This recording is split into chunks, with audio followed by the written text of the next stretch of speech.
পেছনের এই উন্নতির রহস্যটা কি?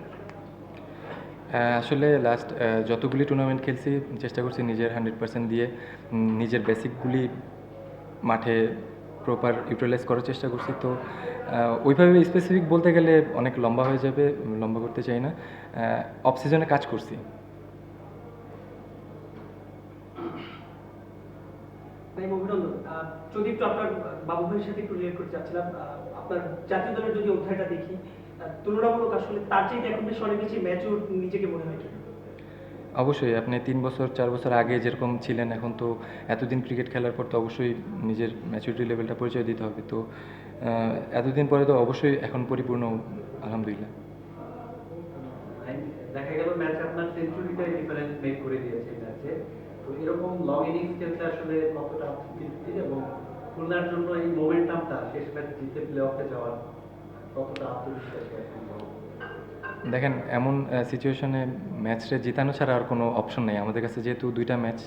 তো ম্যাচে ভালো কিছু কন্ট্রিবিউশন করতে পারছি, এটার জন্য ভালো লাগতেছে। আর যেহেতু আমরা অনেক নিচের দিকে, উপরে উঠতে হলে দুইটা ম্যাচই জিততে হবে। তো ওইটাই প্ল্যান ছিল, যে বেসিক প্ল্যানে যত টিমরে যত ডেপথে নেওয়া যায়। কয়েকদিন আগে একটা ম্যাচ আপনি ভালো খেলছিলেন, আলটিমেটলি শেষ পর্যন্ত জেতাতে পারেনি পরিশেষে। সো ওই দিনের মানে আক্ষেপটা কেমন ছিল, আর আজকে এরকম একটা ইনিংস খেললেন, আলটিমেটলি সেই আক্ষেপটা প্রশ্ন ছিল, কিংবা আজকের ভালো লাগাটা? না, সত্যি কথা বলতে কোনো আক্ষেপ নাই। চেষ্টা করতেছিলাম এক টুর্নামেন্টের ফার্স্ট ডে থেকে স্টার্ট করছি যে আমি যে ফ্লোতে খেলতে চাই, ওই ফ্লোটা যেন কন্টিনিউ করতে চাই। আপনি দেখবেন ম্যাক্সিমাম ম্যাচে, আমি দুইটা ম্যাচ বাদে ম্যাক্সিমাম ম্যাচে আমি স্টার্ট পাচ্ছিলাম। হয়তো 2-3টা একটু লম্বা হয়েছে। এরপরে আমি যেটা চাচ্ছিলাম যে লম্বা ইনিংস, অ্যাজ এ ওপেনার আপনি যখন টিমকে একটু ভালো কিছু দিতে পারবেন, 70-80 দিতে পারবেন, তখন একটা টিমের জন্য ইজি হয়ে যায়।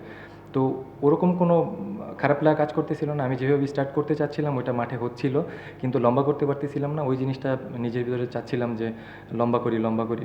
এমন না যে কোনো আত্মতৃপ্তিতে ভুগতেছিলাম, এরকম কোনো কিছু না। নাইম, আপনার তো নিশ্চয়ই একটা প্রত্যাশা ছিল টুর্নামেন্টে গিয়ে আর কি, সেঞ্চুরি করলেন, এ পর্যায়ে এসে আপনার কাছে মানে কি মনে হচ্ছে, আপনি কি আপনার প্রত্যাশার জায়গাটা পূরণ করতে পারছেন? না, সত্যি কথা বলতে কোনো প্রত্যাশা ছিল না। বেসিক প্ল্যান যেটা, যে আমি আমার খেলা এই প্রসেসে যাইতে চাই, যে এরকম কোনো এক্সপেকটেশন রাইখা টুর্নামেন্ট স্টার্ট করছি, এরকম কোনো কিছু না। আমি নিজে চেষ্টা করতেছি যে যেটা বলতেছেন যে কোনো লক্ষ্য সেট করে আমি টুর্নামেন্ট খেলতেছি না। আমি নিজে ইমপ্রুভ করতে পারতেছি কিনা, এই জিনিসটা চেষ্টা করতেছি। নিজের সাথে নিজের চ্যালেঞ্জ, যে আমি এই জিনিসটা ইমপ্রুভ করতে চাইছি, এটা কি হয়েছে কি না। তো নিজের সাথে নিজের চ্যালেঞ্জ, ওরকম স্পেসিফিক টুর্নামেন্টে স্টার্টের আগে, এনসিএল যখন স্টার্ট হয়েছে, কোনো লক্ষ্য ছিল না যে হাইস্ট রান গেটার হইতে হবে, বা এই টুর্নামেন্টে ভালো করতে হবে, একটা টুর্নামেন্ট ভালো শেষ করে আসছে, আরেকটা ভালো খেলতে হবে, এরকম কোনো প্ল্যান ছিল না। নিজের সাথে নিজের চ্যালেঞ্জ, যে যত বেশি বড় করা যায়। আমি একটু রংপুরের বোলিংটা নিয়ে জানতে চাচ্ছি, যে হয়তো 4টা ম্যাচ টানা হারলো, আপনি এই ম্যাচে পুরো ইনিংসই তাদের বোলিংটা দেখলেন। তো আপনার কাছে কি মনে হয়েছে, তারা কেউ মানে টুর্নামেন্ট আগের ম্যাচগুলোর তুলনায় একটু খারাপ বোলিং করছে নাকি, মানে আপনি কিভাবে অ্যানালাইসিস করবেন? ওইভাবে যেভাবে বলছেন ওইভাবে অ্যানালাইজ করে ভাই, খেলা অনেক ডিফিকাল্ট আমার জন্য। আপনি মানে পুরো ইনিংসটা তো খেললেন, আজকে জি। তাদের বোলিংটা নিয়ে আপনি কি বলবেন? ওরা চেষ্টা করছে, আমি আমার 100% চেষ্টা করছি। আমার এক্সিকিউশন বেশি বেটার হয়েছে দেখে হয়তো আমি সাকসেস, হয়তো ওরা প্রপার এক্সিকিউশন করতে পারে না, এর জন্য হয়তো ওরা অনেক ভালো বলিং ডেপথ, কিন্তু আমি আমার 100% দেওয়ার চেষ্টা করছি, এর জন্য হয়তো success. They are very good বলার। তো আমি ওদের নিয়ে অ্যানালাইজ করতে পারবো না ভাই, ওদের। না, একটু আগে তো বললেন যে এখন যেহেতু সিনিয়র হয়েছেন, অনেক পরিপূর্ণতা এসেছে, মানে এই জায়গাটা মানসিক পরিবর্তন অথবা শর্ট সিলেকশন, মানে যদিও কোচিং কাজে কাজ করেছেন বা অফ সিজনে কাজ করতে বলেছেন, তারপরেও আপনার মনে হয় চেঞ্জটা কোথায় বেশি ইম্প্যাক্ট করেছে? আপনার মানসিক চেঞ্জ নাকি আপনার শর্ট সিলেকশন বা ভিতরে আরো কিছু আছে? মানসিকতার পরিবর্তন অবশ্যই এটা অনেক ইম্পর্টেন্ট, কারণ মানসিক পরিবর্তন না আনলে আপনার জন্য ভাই অ্যাজ এ ওপেনার লম্বা ইনিংস খেলা ভেরি টাফ। আর যেটা বললেন যে ভাই স্পেসিফিক, আগে অফ স্পিনে অনেক ভালো স্ট্রাগল করতেছিলাম, তো ওই জায়গাটা থেকে বেরোয় আসছি যে কীভাবে ডট না করে স্ট্রাইক রোটেট করা যায়। আর হচ্ছে রেঞ্জ হিটিং, যদি আমি ভালো মুশফিক ভাইয়ের কথা বলতে হয়, আমি মনে হয় আরও 3 বছর আগে মুশফিক ভাই বলছিল রিভার সুইপ যদি কাজ করতে পারি তাহলে হয়তো আমার জন্য অনেক ইজি হয়ে যাবে। তো এখন অফ স্পিন বলে রিভার সুইপের জন্য আমার ইজি হয়েছে। দেন স্লগ সুইপ আগে অনেক ভালো ছিল, মাঝখানে আমি অনেক স্ট্রাগল করতেছিলাম, আউট হইতেছিলাম। তো এইসব জায়গা বলতে গেলে অনেক লম্বা হয়ে যাবে। তো অবশ্যই কিছু জিনিসের পরিবর্তন আনছি দেখে হয়তো এখন সাকসেসটা আসতেছে। তাই বিপিএল আমরা দেখতে পাচ্ছি যে মোটামুটি খুলনা ছাড়া বাকি যে 6 দল আছে তাদেরকে নিয়ে কোনো না কোনো আলোচনা হয়, সেটা পারিশ্রমিক ইস্যু হোক, টানা জয়, টানা হার, তারকা বহুল, বিভিন্ন ইস্যু নিয়ে আলোচনা হয়। আপনাদের নিয়ে আলোচনা তুলনামূলক হোক, এটা একটু আপনাদের কি প্রেশার রিলিজ করে কিনা ক্রিকেটারদের? জানি না ভাই, আপনার কোশ্চেন মানে আমার কাছে অনেক ডিফিকাল্ট মনে হয়েছে। মানসিকভাবে আমি জানি না, মানে আমি ওইভাবে চিন্তাই করি না যে কে আলোচনা করলো সমালোচনা করলো, এইভাবে নিয়ে এগুলি চিন্তাই করি না। আমি আমার জিনিসগুলো নিয়ে বেশি চিন্তা করছি, সত্যি কথা বলতে।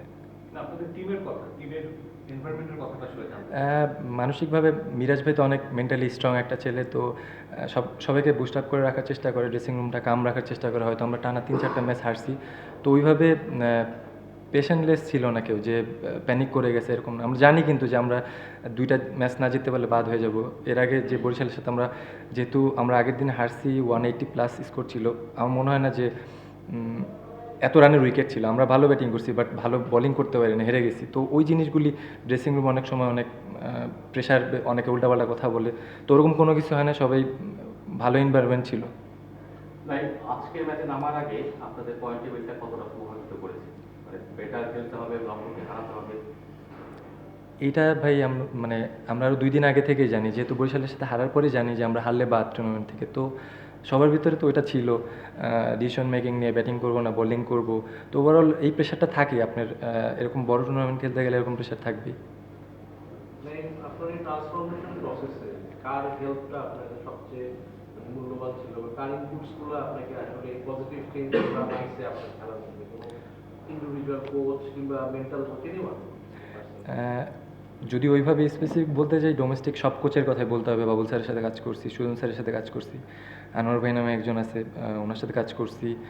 আর ওইভাবে যদি একদম পার্টিকুলার একজন বলতে চান, তাহলে আমি মাইন্ড ট্রেনিং নিয়ে কাজ করছি, তো ওটাও অনেক ইম্প্যাক্ট রাখতেছে এখন। ডিসিপ্লিনে অনেক ইম্পর্টেন্ট জিনিস, ওগুলি মেনটেন করার চেষ্টা করছি। ডেফিনেটলি আমার ফ্যামিলি।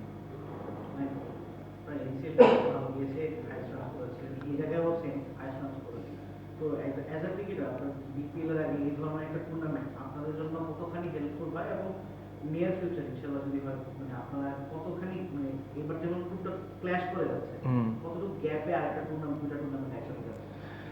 ভালো কোশ্চেন ভাই। সত্যি কথা বলতে আমার জন্য, যেমন আমি একটু মানে মেন্টালি না ফিজিক্যালি একটু মানে ডাউন। ব্যাক টু ব্যাক আপনি 4 ডে খেলে আবার একটা T20 টুর্নামেন্ট মেবি 14-15 দিনে 12টা না কয়টা ম্যাচ খেলছি, এরপর অল্প কিছুদিন ব্রেকের পরই এই টুর্নামেন্ট। একটু যদি লম্বা গ্যাপ থাকে তাহলে আমাদের জন্য খুবই ভালো। আর আমি চাই প্রত্যেকবারই এই টুর্নামেন্টটা ক্যারি করুক, বিপিএল এর আগে যেটা হয়েছে, কারণ আমাদের এই বিপিএল বাদে কিন্তু অন্য কোনো আর T20 প্ল্যাটফর্ম নাই। তো আমি চাই এটা বোর্ডের কাছে রিকোয়েস্ট থাকবে যে প্রত্যেকবার যেন এই টুর্নামেন্টটা ক্যারি করে। আপনার জন্য বেসিক্যালি আপনাদের টিমের জন্য মুশফিক হাসান অনেকদিন পর ইনজুরি থেকে ব্যাক করে আজকে সে ক্ষেত্রে একটা ম্যাচ এবং ভালো করেছে, এবং আমরা দেখলাম হাসান তো ধারাবাহিকভাবে ভালো করছে। এই দুজনের বোলিংটা আসলে আপনাদের মানে টিমমেট হিসেবে কতটা এনজয় করেছেন, এবং আপনার নিজেও ব্যথা পেয়েছিলেন ইনজুরিতে, ক্যাচ করতে গিয়ে দারুণ ক্যাচ করেছেন, সেটার কি অবস্থা? না, অবশ্যই মুশফিক অনেকদিন পরে ইনজুরি থেকে কামব্যাক করছে, ভালো স্টার্ট, দুর্দান্ত বোলিং করছে। আর হাসান তো অ্যাজ ইউজুয়াল সবসময় ভালো করে, ওর উপর আমাদের টিমের ট্রাস্ট অন্যরকম। তো ওরা গেমের ডিফারেন্স বের করে দিচ্ছে বোলিং পার্টে। যেটা যদি বলেন যে রনি ভাই বাদে কিন্তু সবাই মোটামুটি ভালো করার চেষ্টা করছে, কিন্তু হাসান, মুশফিক ওরাই গেমের ডিফারেন্স সিনারি বের করে দিচ্ছে। আপনার ব্যথা পেয়েছিলেন? না, ঠিক আছে, রেস্ট নিলে জাগুজি বা আইসবাদ নিলে ঠিক হয়ে যাবে মনে হয়।